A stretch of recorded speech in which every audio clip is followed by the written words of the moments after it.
What's up there, dual sport riders? I brought you out here to show you what a stock CRF250L looks like. This is a 2016 Honda.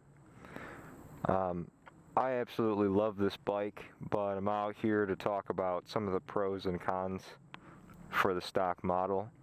So on Thumper Talk forums, you might see a lot of guys talk about what it's like to have this bike with the 13-tooth front, 42 rear, saying that it boasts a lot better lower end torque for supermoto type builds.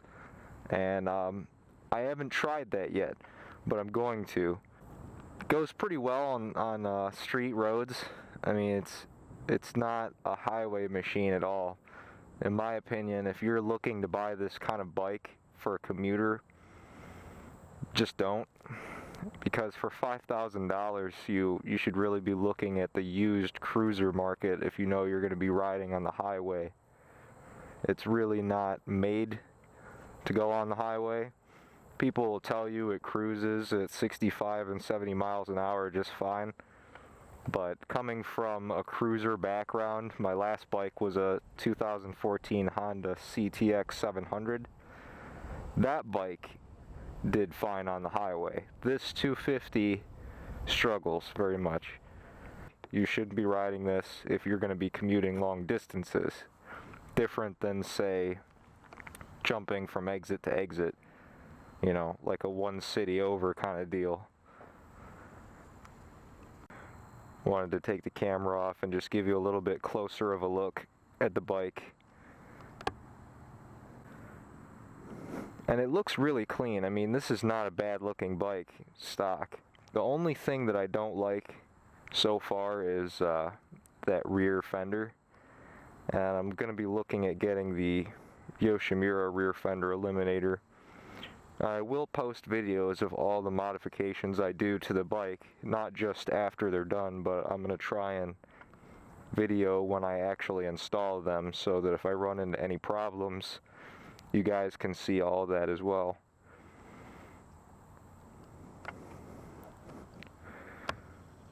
And this plastic engine guard down here is not really my favorite either.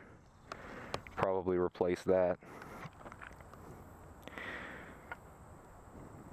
And the stock exhaust also sounds pretty good in my opinion. I mean, pretty good to me, might not sound good to somebody else, but for $800 for a new muffler, I don't really know if it's worth it to me.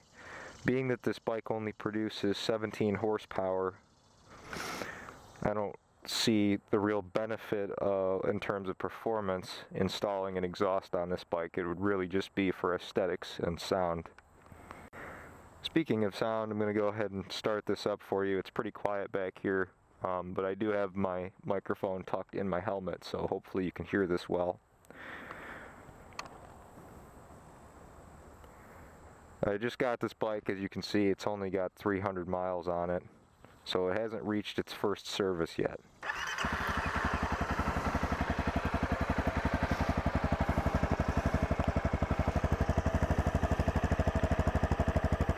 The exhaust doesn't look bad to me either. I mean, I like that they did this two-part sheath over it, the shroud. Getting a little closer, see if you can hear that.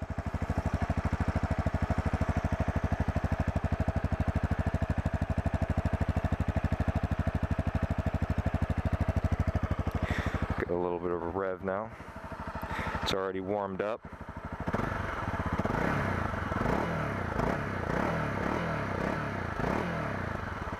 It sounds amazing to me. I don't really see the need to put a slip on, but it might change my mind later. And that's the sound test.